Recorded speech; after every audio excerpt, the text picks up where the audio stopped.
Silkyara barcode tunnel, जिसका एक हिस्सा 12 नवंबर 2023, जिस दिन आप दिवाली मना रहे थे, ध्वस्त हो गया, भूधसाव हो गया और उसके अंदर 40 मजदूर फंस गए। जो पहले 40 थे, बाद में प्रशासन ने 36 बताए और अब कहा जा रहा है कि नहीं, वो 41 है। तो यानी कि नवयुगा कंपनी को खुद ही नहीं पता कि कितने लोग वहां हैं। जनरल वीके सिंह 16 नवंबर को वहां पहुंचे। उनके लिए बड़ी तैयारियां करी गई ताकि वो प्रेस कॉन्फ्रेंस जहां करें वहां पे एंक्लोजर बने, वहां पर टेंट लगे और वो बाकायदा पत्रकारों से बहुत अच्छी व्यवस्था में बात करें। और जिस तरह की बातें उन्होंने करी उसमें महत्वपूर्ण है कि वो सबकी बातों का जवाब इसलिए नहीं देना चाह रहे थे क्योंकि उन्हें लग रहा था कि कुछ लोग पत्रकार नहीं है।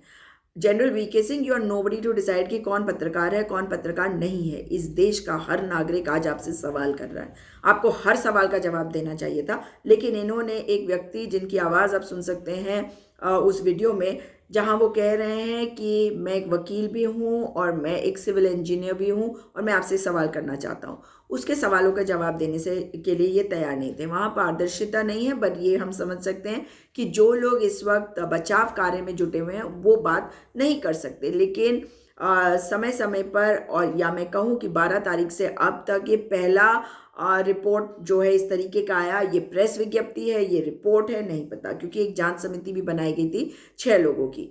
उनकी रिपोर्ट कब आएगी, क्या है, वो नहीं पता। लेकिन ये 17 नवंबर 2023 रात 8 बजे का जारी किया हुआ रिपोर्ट है, जिससे हेडिंग दी गई है report on rescue operation being carried out for collapsed Silkyara barcode tunnel.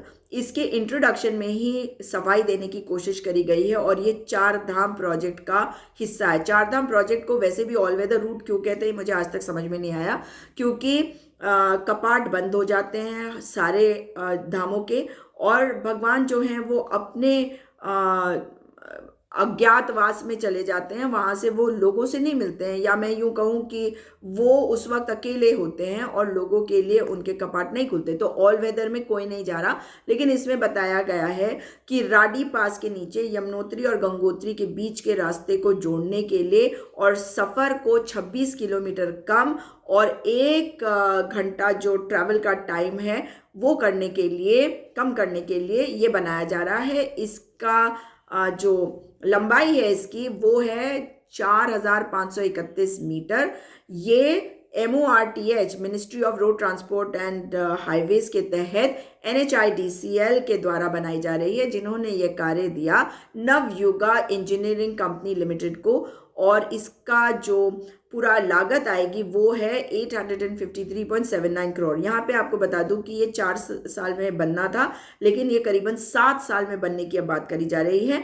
General VK Singh ने यह भी कहा था कि 4.5 साल ये बिल्कुल स्टेबल था और ये अब अचानक से हुआ। मतलब आप समझ लीजिए कि अब ये हर तरह की बातों को कर रहे हैं, जस्टिफाई कर रहे हैं। इन्होंने ये भी कहा कि 2 दिन लग सकते, 2 या 3 दिन। तो जब इन्होंने कहा तो 16 तारीख थी, आज 18 तारीख है और मजदूर जो है वो 12 तारीख से फंसे हुए हैं। 12 तारीख से उनके पास ये कह रहे हैं कि खाना भिजवाया जा रहा है। क्या भिजवाया जा रहा है, नहीं भिजवाया जा रहा, वो आप और मैं कुछ नहीं जानते। उनकी क्या हालत है जो ये बता रहे हैं, हम उसी पे अगर चले जाएं तो इनका कहना है कि वो ठीक ठाक है। अब इस रिपोर्ट के पहले पैराग्राफ में लिखा गया है कि जो तीर्थ यात्री आते हैं उनके लिए ये बनाया जा रहा है ताकि उनकी सुविधा हो। तो चार धाम का तो ऑल वेदर की ज़रूरत नहीं है, लेकिन साथ में कहा है कि वहाँ पे भू धसाव, भूस्खलन ये सब बहुत होता है, इसलिए उससे बचाने के लिए और जल्दी पहुँचने के लिए ये बनाया जा रहा है ताकि तीर्थ यात्रियों को सुविधा हो सके।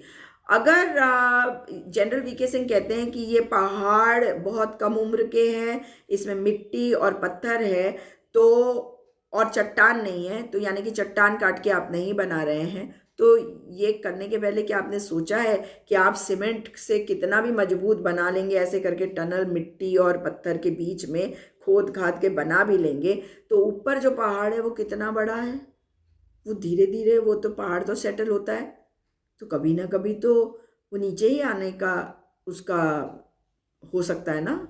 मतलब मैं इसके बारे में सोचना नहीं चाहती, ये बहुत डरावना है। लेकिन वापस इस रिपोर्ट पे आऊँ तो इसमें बताया गया है और कैसे सफाई दी गई है, जस्टिफाई किया गया है कि जो अभी रोड है जिससे लोग जाते हैं उसको चौड़ा करा जाता तो वहाँ की जैव विविधता, वहाँ का रिच फ्लोरा और फौना वो खराब हो जाता। जो राडी के पहाड़ के ऊपर बुरांश यानी कि रोडोडेंड्रॉन की वेजिटेशन है, इसलिए मतलब ऊपर का वो वेजिटेशन खराब होता है, इसलिए नीचे से इन्होंने अंदर से टनल बनाने की कोशिश करी है। खैर, अगर रेस्क्यू एक्टिविटी पे जाऊं तो इसमें ये भी बताया गया है कि ये टेक्निकल बातें इन्होंने कही है कि कैसे इसमें एक्सकवेशन हो रहा है। And I just read it out to you. Excavation with shotcreting for 40 meter of collapsed tunnel is under progress. Cavity formed 10 meter above the crown at both left and right side. Chimney formation started along the tunnel. Additional shotcrete machine shifted from RVNL package 3 to work site. Second point, geotechnical expert from authority engineer, team leader, geological expert from RVNL, director ANF, director T and executive director P of NHIDCL and CGM NHAI visited the collapse site periodically over the night, and subsequently all the option was explored and following option is under implementation. अंग्रेजी की grammar में गड़बड़ है पर उस पर नहीं जाते, उसमें से जो हम मतलब निकाल सकते हैं उसके बारे में बात करते हैं कि रात के दौरान ये सारे जो एक्सपर्ट्स हैं और ये लोग ये वहाँ बार बार गए और उन्होंने क्या किस नतीजे पे किस निष्कर्ष पे आए। उन्होंने ये डिसाइड किया कि 1 मीटर से थोड़ा कम 900 मिलीमीटर का एक MS स्टील पाइप, मतलब उसका डायमीटर जो है वो 900 मिलीमीटर यानी कि 90 सेंटीमीटर है, उसको एक हाइड्रोलिक जैक की मदद से उसको अंदर डाला जाए ताकि जो लोग फंसे हुए उन्हें बाहर निकाला जाए।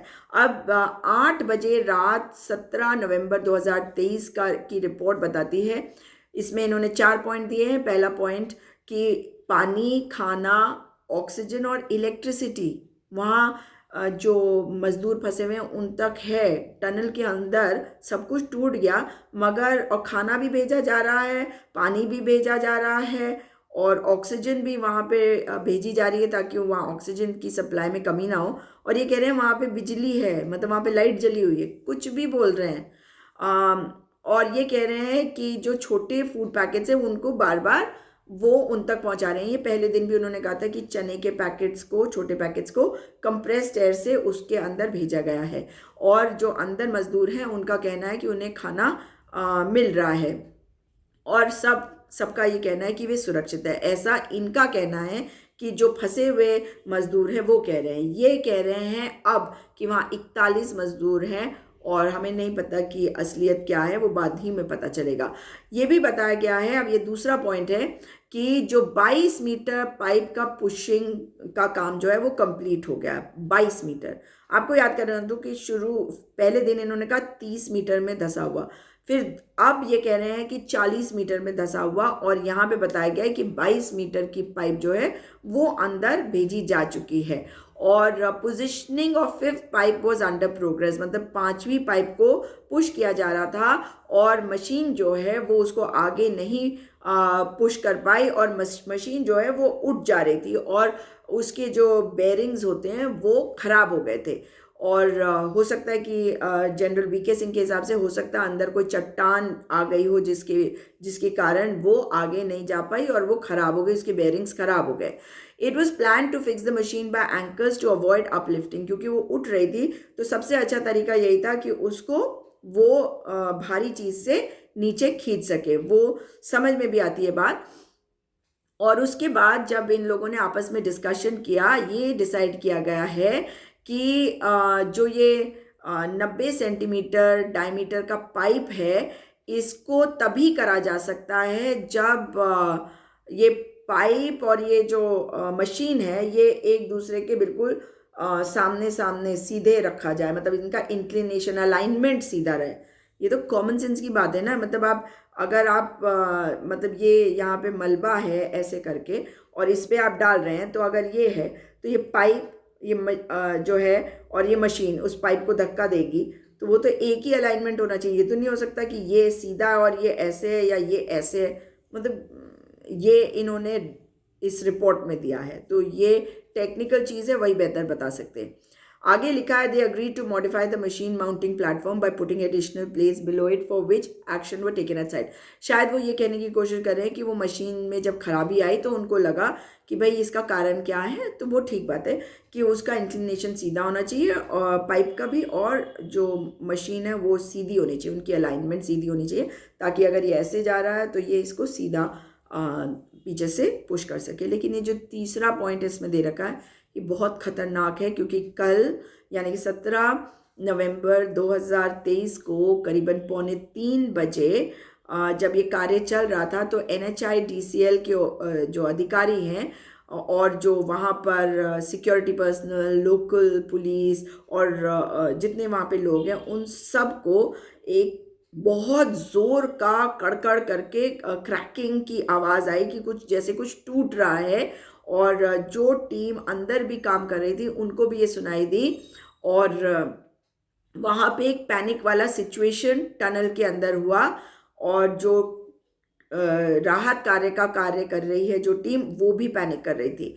और उसके बाद जो GM है इस प्रोजेक्ट के, PMU उत्तरकाशी कुछ लिखा हुआ है, उन्होंने बताया कि जब मतलब ये ऐसी आवाज़ जो है ये पहले भी सुनाई दी है, साउंड, नॉइज़, सिम्टम्स ये पहले भी कई बार जब मतलब कैविटी बन जाता है, छेद बन जाता है, छेद का मतलब है बड़ा सा वो कैविटी सी बन जाती है, या कुछ कोलैप्स होता है, धसाव होता है, तब भी उन्होंने इस ऐसी आवाज़ सिलक्यारा टनल में सुनी है। और उनके हिसाब से ये हो सकता है कि अब ये कोई एरिया होगा CH-150 से CH-203 कि वहाँ पर ये जो इसके आसपास है ये और कुछ ऐसा कोलैप्स हो सकता है, ये इसमें लिखा हुआ है। और इसीलिए पाइप पुशिंग का जो कार्य है उसको रोक दिया गया है, और इसी के कारण मुझे बोलने में भी तकलीफ़ हो रही है अब। इसीलिए इस सिचुएशन से कोप अप करने के लिए एक मीटिंग बुलाई गई है अधिकारियों और एक्सपर्ट्स के साथ, और अभी उसके डिटेल्स आने बाकी है। आखिर में इन्होंने बताया है कि ये जो पूरा कार्य चल रहा है इसकी मॉनिटरिंग एक्सपर्ट्स के साथ की जा रही है, ताकि ये जो स्टील पाइप सफलतापूर्वक अंदर करी जा सके उसको ठीक तरीके से करें, ताकि उन 41 मज़दूरों को बाहर निकाला जा सके। यानी कि और बहुत सारे लोग उसमें बताए, इंडियन आर्मी के भी हैं, कोई कर्नल दीपक पाटिल भी बताए जा रहे हैं, Indian railways, USBRL, IRCON, KRCL और नवयुगा इंजीनियरिंग कंपनी। मेरे तो कुछ सवाल सिंपल सी ये हैं कि इतना समय लग रहा है, आपने अंदाज़ा नहीं लगा। अगर पहले से ये जियोलॉजिकल और जियोटेक्निकल एक्सपर्ट्स की रिपोर्ट्स रही होंगी तो क्या आपने इसमें चेक नहीं करा कि ये रिपोर्ट्स क्या कहती हैं? दूसरी बात, जब इतना लंबा टनल बन रहा है 4.5 किलोमीटर का, तो ये संवेदनशील इलाका है, तो इसमें जो एग्जिट पॉइंट्स जगह जगह पे बनाए जाते हैं जब कार्य होता है, ताकि अगर कहीं पे कोई दिक्कत आती है तो वहाँ से फटाफट बाहर निकला जा सके, या वहाँ से राहत कार्य करके लोगों को बाहर निकाला जा सके। वो एग्जिट पॉइंट्स का क्या हुआ? दूसरी बात, नवयुगा कंपनी जो है उनका कहना है कि 41 लोग हैं, तो यानी कि श्रम कानूनों का पूरी तरह से उनको नज़रअंदाज करके यहाँ पे ये टनल बनाया जा रहा था। तीसरी बात, अगर जैसा कि जनरल VK सिंह का भी कहना है, जो राज्य मंत्री हैं MORTH के, और कि ये कच्चे मतलब कम उम्र के पहाड़ हैं, इसके अंदर मिट्टी और पत्थर है, इसमें चट्टान नहीं है, तो क्या इन सब चीज़ों को देखकर आपने स्टडी नहीं किया था? चौथी बात ये कि आप ये जो बहाने बना रहे हैं और जस्टिफिकेशन देना शुरू कर रहे हैं कि हमने ये नीचे क्यों बनाया, ऊपर क्यों नहीं, रोड से क्यों नहीं किया, टनल को क्यों बनाया, ये जस्टिफिकेशन की ज़रूरत नहीं है। पांचवी बात ये कि आपको अगर अब फिर से कड़कड़ आवाज़ आ रही है, और ये पहले भी सुनाई दी गई थी, कहा जा रहा है कि जब ये धसाव हुआ, ये कोलैप्स हुआ, उसके 3 दिन पहले से टूटने फूटने का जो साइंस थे वो दिख रहे थे और ऐसा कुछ हो रहा था, तब आपने नहीं रोका। और अब छठी बात ये कि अब दोबारा से आपको जब ये आवाज़ें आ रही हैं तो आपके बचाव कार्य में रुकावट आ रही है या आपने कोई और रास्ता अपनाया है, इसके बारे में भी तो सोचने की ज़रूरत है। सातवीं बात ये कि जो मज़दूर अंदर फंसे हुए हैं उनके परिवार वाले जिस ट्रॉमा से गुजर रहे हैं, क्या आपने उसके बारे में सोचा है कि उनके साथ क्या करना। और सबसे बड़ी बात है इसी में कि जिस ट्रॉमा से वो मज़दूर जो अंदर हैं वो गुजर रहे होंगे, उनके लिए आपने क्या तैयारी करी। बार बार बताया जा रहा है कि बाहर एम्बुलेंसेस हैं, हेलीपैड अलर्ट पे है, काफ़ी नहीं है। जो ट्रॉमा से वो गुजर रहे हैं, जब वो बाहर आएंगे तो क्या किया जाएगा, और इस वक्त उनसे इस बाबत कुछ किया जा रहा है। मतलब 6 दिन से ज़्यादा, अब 7वां दिन है, 7 दिन हो गए और वो मज़दूर वहाँ फंसे हुए हैं। तो उनमें से सबकी हालत क्या है ये बताया जाए। और 8वीं बात ये, आप कह रहे हैं कि वहाँ पे इलेक्ट्रिसिटी है, इसका क्या मतलब है कि वहाँ पर इलेक्ट्रिसिटी है? क्या वहाँ पे बल्ब काम कर रहे हैं, क्या वहाँ पे लाइट है, क्या वहाँ पे कोई कमरा है जिसमें, या कोई एरिया है जहाँ पे सारे मजदूर हैं और बस मलबा जो है वो चारों तरफ है, वो उसके बीच में बैठे हैं। मतलब ये कैसी बातें करी जा रही हैं, आप खुद समझ सकते हैं। और 10वीं बात ये कि ये इतना लंबा समय क्यों लगा कि ये गोदी मीडिया ने इसको नहीं उठाया। अब धीरे धीरे करके अपनी टीआरपी के लिए ये अवश्य उठाएंगे, लेकिन क्या कहीं पर चुनावों को देखते हुए इसमें मैनेजमेंट किया जा रहा था? और वो मैं इसलिए कह रही हूँ। 11वां सवाल हो गया, क्या जो मजदूर हैं वो झारखंड से हैं? क्या कोई मजदूर छत्तीसगढ़ से भी थे?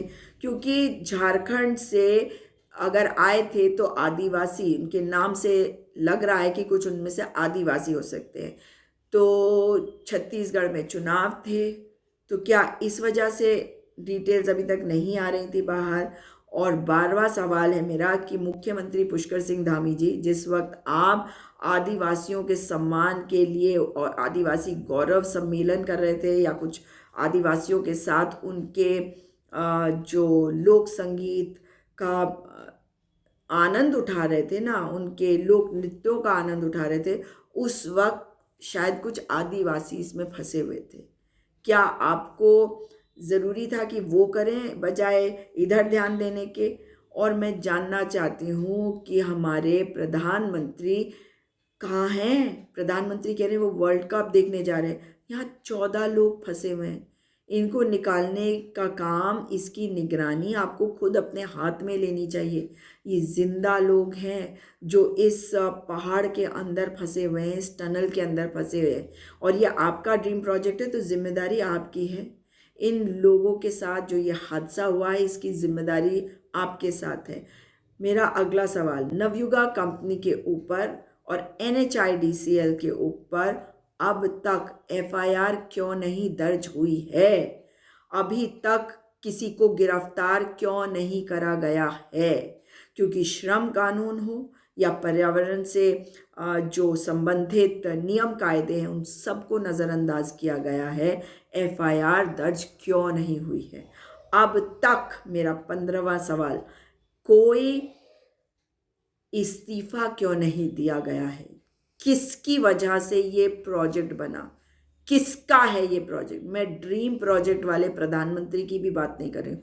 उनके तहत कोई मंत्री होगा, उसी को कहिए कि इस्तीफा दे, और नहीं कर सकते तो प्रधानमंत्री जी इस्तीफा तो आपको देना चाहिए। और जनता से कहना चाहती हूँ जो बहुत खुश हो जाते हैं पहाड़ों में रहते हुए कि हमारे तो सड़कें आ रही हैं। ये सड़कों पे जब आप चलेंगे ना, इन टनलों पे, पहले तो सावधान रहिएगा और फिर याद रखिएगा कि जिन जिन लोगों को अपनी जान गंवानी पड़ रही है, कभी भूधसाव के कारण या कभी लैंडस्लाइड के कारण, जब बरसातों में हमने देखे कितने लैंडस्लाइड हुए, और जब विष्णुगाड़ प्रोजेक्ट बना, तो याद रखिए कि आपके ऊपर उनके मरने की भी जिम्मेदारी। आप उन सड़कों पे तो चलेंगे, लेकिन सावधानी भी बरतनी होगी, और जिनके लिए आज आप आवाज़ नहीं उठा पा रहे हैं, उनकी जिम्मेदारी भी आप ही के ऊपर होगी, क्योंकि आप दायी होंगे। आप दायी होंगे क्योंकि आज वो आपके लिए सड़कें बनाने आए हैं, वो आपके लिए टनल बनाने आए हैं, मगर आप चुप हैं। इसलिए सभी से कहूँगी, मैंने ईमेल के माध्यम से chief secretary Uttarakhand, DM Uttarkashi और सचिव ministry of road transport and highways को पत्र लिखा है। उसको मैं आज अपने सोशल मीडिया पर डाल रही हूँ और उम्मीद कर रही हूँ कि इसका जवाब आएगा। अब तक जवाब नहीं आया है ministry of road transport and highways से। डीएम उत्तरकाशी का समझ सकती हूँ कि वो व्यस्त है, मगर चीफ सेक्रेटरी उत्तराखंड जो देहरादून में बैठते हैं उनके दफ्तर से भी अब तक कोई जवाब नहीं आया है। इन सभी कार्यों को रोक दिया जाए पूरी तरह से, और तब तक ना करा जाए जब तक पूरी स्थिति का आंकलन नहीं किया जा सकता। और देश के प्रधानमंत्री को कहना चाहती हूँ कि आप कहते हैं कि जो विकास कार्य पर सवाल उठाता है वो अर्बन नक्सल होता है। आप कहते हैं कि विकास कार्य क्योंकि आपका ड्रीम प्रोजेक्ट है इसलिए उस पर सवाल ना किया जाए। पर प्रधानमंत्री, सवाल तो मैं करूंगी। अब जो करना है कर लो, जो बोलना है बोल लो, जो नाम आपने देना है वो दे दो, लेकिन ये बताओ कि ये जो 41 लोग यहाँ फंसे हैं उनके जीवन से क्या ज्यादा महत्वपूर्ण है कि आप वर्ल्ड कप फाइनल जाएं? क्या इन लोगों की जिंदगी का कोई महत्व नहीं है? ये गरीब लोग हैं जो यहाँ काम करने आए। दिवाली के दिन जब सब दिवाली मना रहे थे ये काम कर रहे थे, और आप कहते हैं कि आप 18-18 घंटे काम करते हैं, लेकिन आप अपने एंटरटेनमेंट के लिए वर्ल्ड कप फाइनल देखने जाते हैं। आप वहां जाने के बजाय यहाँ आइए, मॉनिटरिंग करिए कि हमारे 41 मजदूर भाई सुरक्षित बाहर आए। श्रम कानूनों में आपने बदलाव किया और ये श्रमिकों का क्या, ये आपको बताना पड़ेगा, क्योंकि आपके तहत ही है आपका ministry of road transport and highways, जो केवल आप चलाते हैं, जो आपके सपनों को पूरा करने के लिए बनाया गया है इस वक्त। और अगर उनके तहत NHIDCL ने इस कार्य को नवयुगा कंपनी को दिया तो क्या जिम्मेदारी सबकी खत्म हो जाती है? Ministry of road transport and highways के मंत्री, राज्य मंत्री और आपके यहाँ से कौन ऐसा होगा जो NHIDCL के अधिकारी और साथ ही नवयुगा कंपनी के खिलाफ FIR करे और मंत्रियों के इस्तीफे करवाए? या इतना नहीं किया जा सकता आपसे? शायद नहीं, मगर इस वीडियो को शेयर करिए ताकि ज़्यादा से ज़्यादा लोगों को पता चले कि इस रिपोर्ट में क्या है और इन लोगों को हमारी ज़रूरत है। दोबारा मुलाकात होगी। नमस्कार।